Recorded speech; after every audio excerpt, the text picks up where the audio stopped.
whether it was on the ground or through the air, which Clemson wasn't able to do a ton through the air either because they didn't have time. Georgia's defensive line dominated this football game, and moving forward, and that's the big key, looking forward, Clemson's got to clean up that offensive line play, and they got to get a little tougher too because you cannot get manhandled. The reality of it is Georgia's got to be excited with what they have up front, which really helps the back end as well. So let's get into it. This is the big things that I'm looking at when I watch this football game. One, I love this. Georgia's a team for a long time, up until almost a season ago, they were a little more passive. They were squeezers instead of actually attacking. But here, you're going to get both linebackers are going to be attacking. They're going to be attacking right in here. That's that B gap. They're going to attack the B gap. And how does that B gap come free? Because you get this guy, that in man on the line of scrimmage. He's standing up right here, but you're going to see him push wide, and that widens out the tackle. So watch it widen out the tackle. And I love this, right? So we get the two blitzers coming here. Your guard can't block both of these guys. And we're going to talk Clemson here in a second, but this is strictly Georgia focused. As long as they continue to apply this type of pressure, they're going to put teams in conflict. And I love this because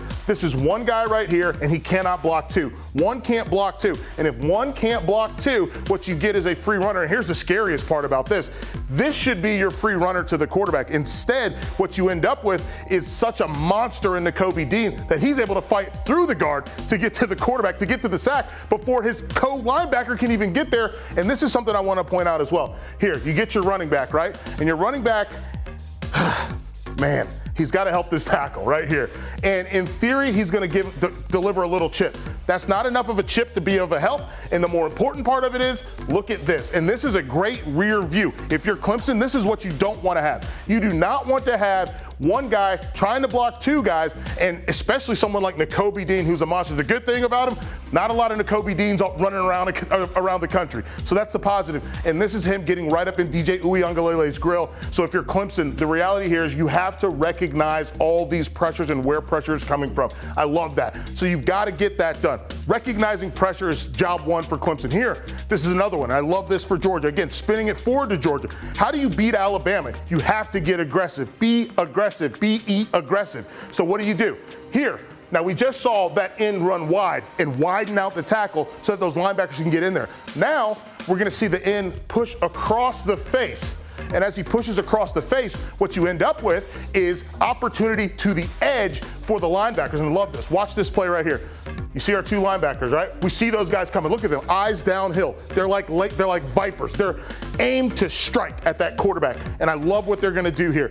He's going to cross the face. Let's bring these guys around the edge. Let's make something happen, baby. Okay. Oh, wow. And now you want to talk about a free runner. Look at this. You never want to see an offensive lineman looking backwards over his shoulder like what had happened was. That's not good football. So let's look at this. Boom. You get a sack. And I love that about him because what we're seeing here is you're going to see Nakobe Dean come full clean. Now this guard has set. He's taken control of that one. And watch the reality here. What you're going to see is him come through and just make a play. Boom. Wide open rush lane. You can't have that happen. And the reality is, and this was for Clemson, you can't get your behind whooped either. Like, that's the reality of it. They're going to have to get tougher. They're going to have to get stronger. We know Georgia's going to be good up front going forward, but if you're Clemson, you cannot have this happen like it happened to Will Parks. You cannot get your behind whooped, and that's what happens right here. I mean, listen, snatch him down, get out of here, sack. You can't have that happen. So going forward, the reality for Clemson is let's fix our offensive line. The good thing is you don't have to deal with Georgia, at least not until the college football playoff.